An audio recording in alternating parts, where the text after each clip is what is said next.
Back, we're going to head to Old Trafford and look at 3 incidents in this one. Let's start with a penalty appeal from United for what they perceived a foul by Maxime de Kuiper on Amad Diallo. This was in the 16th minute. It was Anthony Taylor, the referee here, Dermot. What did you think of this, though, Jay? Go on. This is a definite penalty for me. Again, Amad Diallo is running into the box. There's the slightest touch. But if I can't even see who the defender is. If the defender, the Kuiper, he puts his leg out, so obviously he's made contact. He's touched the ball slightly, but that contact has stopped Amad getting to the ball. So whether he's touched the ball or not, and it's a minuscule, he's literally touched that because the ball is basically travelling in the same direction. He's stopped Amad getting to that. So that's why I would say that is a penalty. Again, it was the same with Gyökeres. Again, the smallest touch. These touches are not enough to say, oh, he's touched the ball, it can't be a penalty. Because players can still get back to the ball. So that's why I think that Amad one that we've just seen is a penalty. It's interesting that we've seen Gyökeres with Pope, we've saw Saka with Kevin, we've seen this one. They've been consistent in this. You get a touch on the ball, they're not going to give a penalty. They've done it for week 6, week 8, week 9. They didn't do it in week 5. No, when it was Sanchez who touched the ball, yeah. and then Mbeumo goes through, and then so they've changed the rule after week 5. Is basically what you're saying. I didn't say that at all. I said since the Gyökeres one, when they've come out and said he's got a touch on the ball, it seems to be in this situation they've been consistent as you've asked for. They haven't given any of them. And that's all you can ask for, the consistency. Yes, but I'm saying like, we're gonna come back to this all season. The Sanchez one happened where he came out of goal and he actually touched the ball. Yes, he's wiped out Mbeumo, but he's touched the ball first. And then he gets the red card for that. The week after, we see the Gyökeres one. Now they're saying, oh, he's touched the ball, so it's not a penalty. And then they've changed the rules since then. But that rule wasn't in place when it happened to Sanchez, because if that was the case, he wouldn't have got a card at all. No. I think that's a different tackle anyhow. But what I'm saying is the Gyökeres one seems to be the flag in the ground, isn't it? Yeah. They've touched the ball. That's what they've said. Saka, Kevin touched the ball. This one, de Kuiper touched the ball. So just three identical incidents, 3 identical decisions. So just to be clear as well for the people at home, rules can be changed during the season? No, there's no such. The laws cannot be changed. The interpretation or how they define the directives, how to interpret them, can be implemented how they feel best. But they've obviously felt, as I say, from Pope, touched the ball. Kevin touched the ball. De Kuiper touched the ball. All 3. There's no doubt. There's no doubt about. I hear you on that. There's no doubt about all 3 touched the ball. Yes. There's no doubt about all 3. The referee made the same decision. Okay. The doubt is those players, if they don't get contact from the defenders or the goalkeeper, could get back to that ball. Maybe so. Because you see it in you might see a winger dribbling past a defender.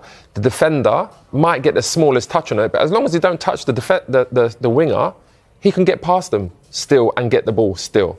This is another example of interpretation, I'm going to say, because ultimately Amad there, he's come inside. The smallest touch it's not okay. Look, this is the smallest touch. The ball is not really even changed direction. He probably could get back to that as well. Amad is rapid, he's nippy. He could probably get back to that and be in control of the ball, maybe even have a shot. But ultimately, just because you've touched the ball, the narrowest touch, it doesn't mean that it's not a penalty still or a foul. Okay. We're going to disagree on this one, Derms. I'm not disagreeing. So it should be a penalty. I'm not disagreeing. I'm just pointing out that I'm not going to go through it again. The 3 incidents in week 6, 8 and 9, we've had identical decisions, no penalty. So it's obvious that the referees, in their mind, think gets a touch on the ball, that negates a penalty. There we go. We'll leave it at that. Let's move on to this one, which was in the build-up, in the lead-up to United's 3rd goal.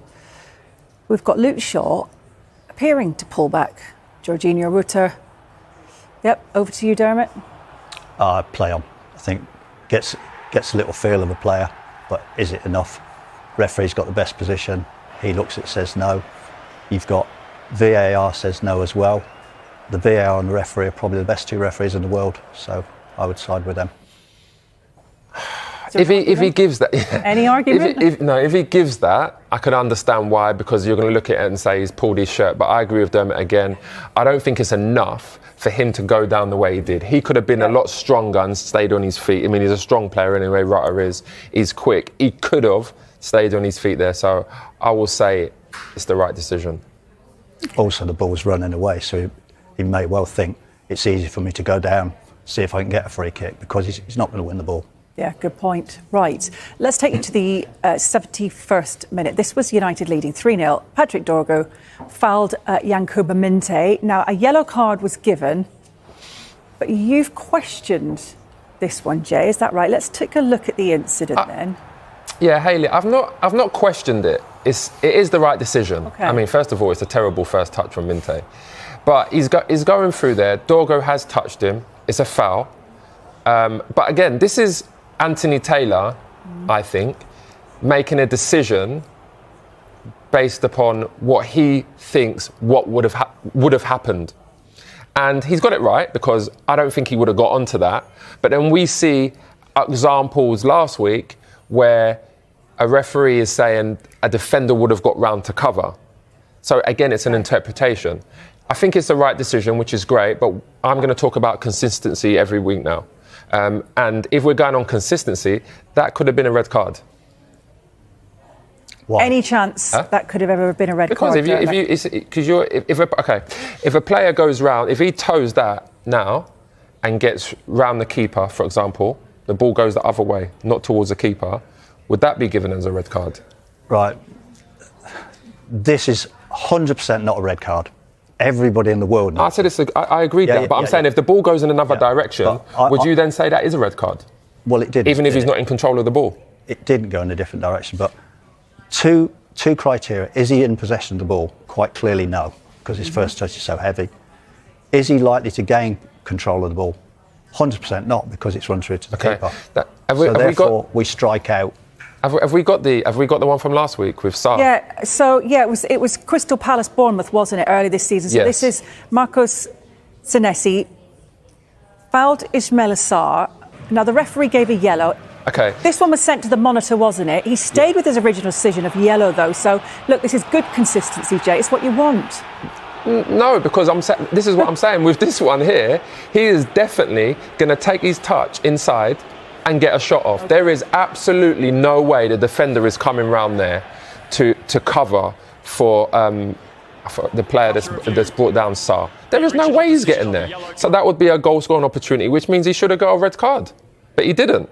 So again, this is the consistency I'm talking about. Okay. And this is interpretation from the referees, isn't it?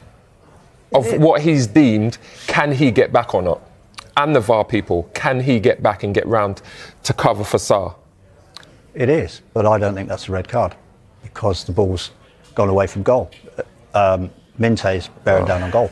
I know. I think we agreed, though. You think that he could have got a shot off.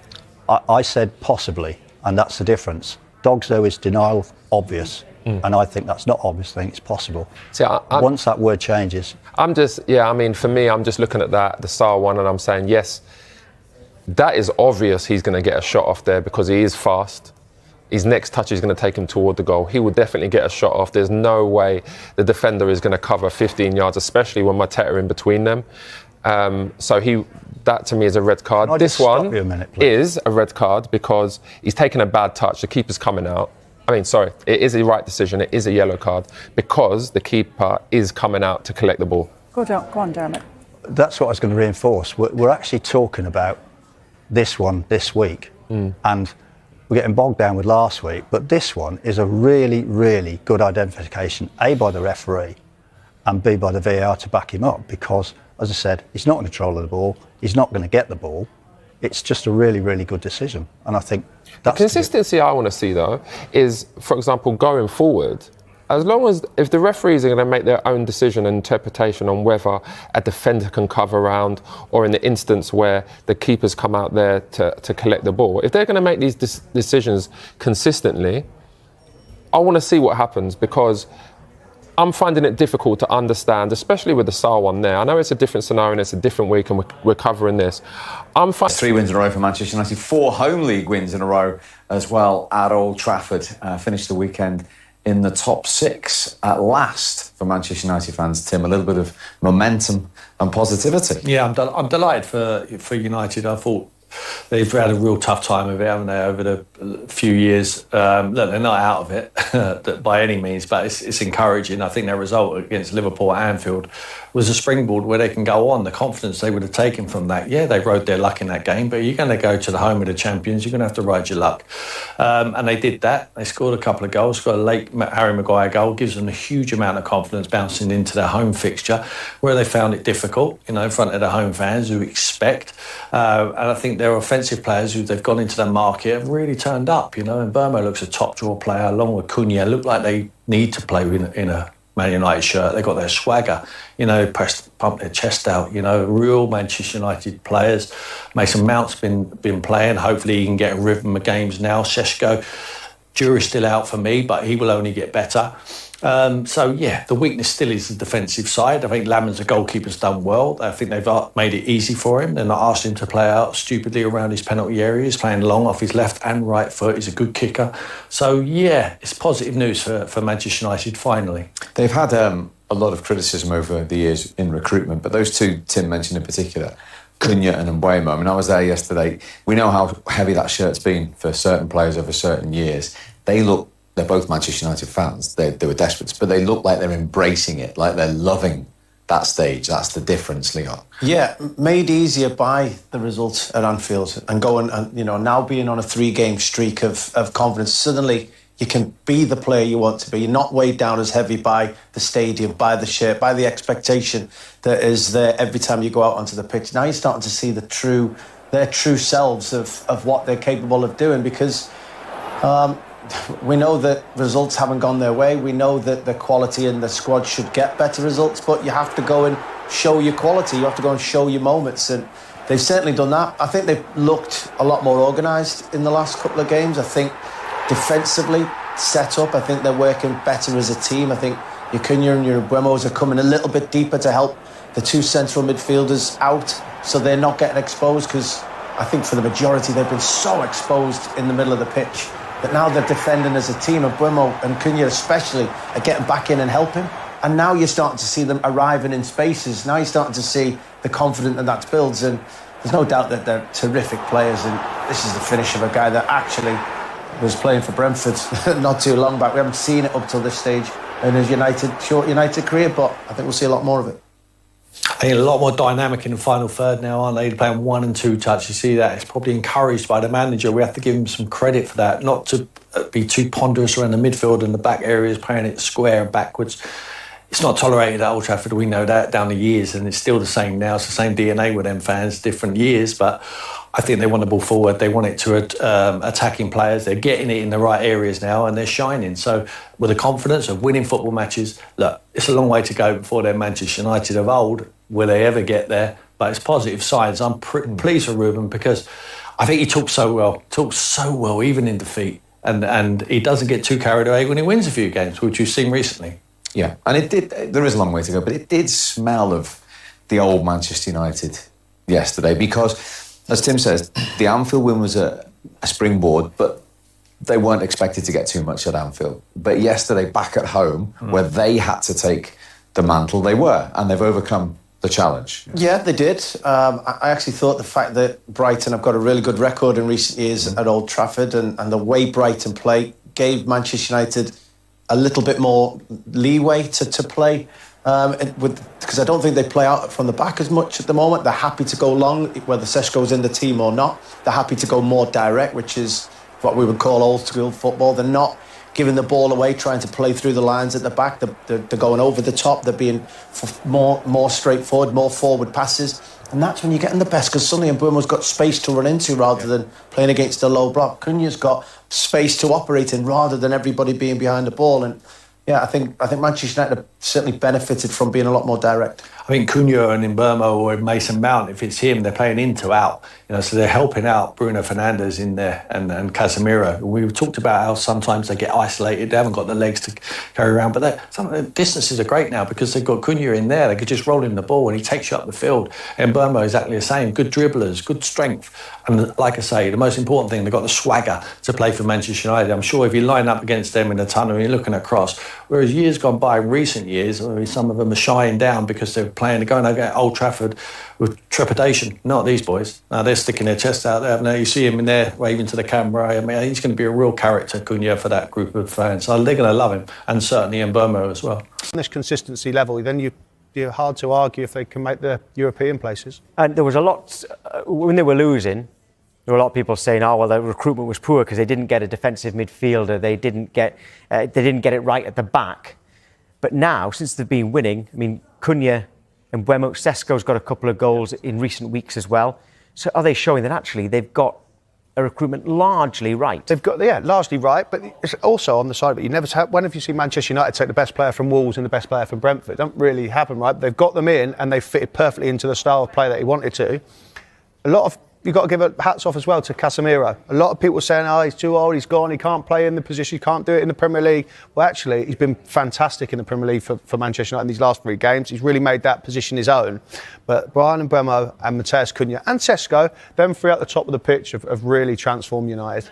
Would you prefer, as a front 3, Mbeumo, Cunha and Sesko, or would you prefer Salah, Ekitike and Gakpo? This is on current form. On current form, I'll go mix and match. I'll take Ekitike, but then I would have Bryan Mbeumo and Matheus Cunha. Matheus Cunha for me is something so exciting. I see it when I look back and watch Manchester United versus Burnley. In the first 20 minutes, he was phenomenal. He was running the game, and then he got injured, and then Manchester United seemed to take their foot off the pedal. It's quite incredible that Manchester United are officially back in business under Rúben Amorim.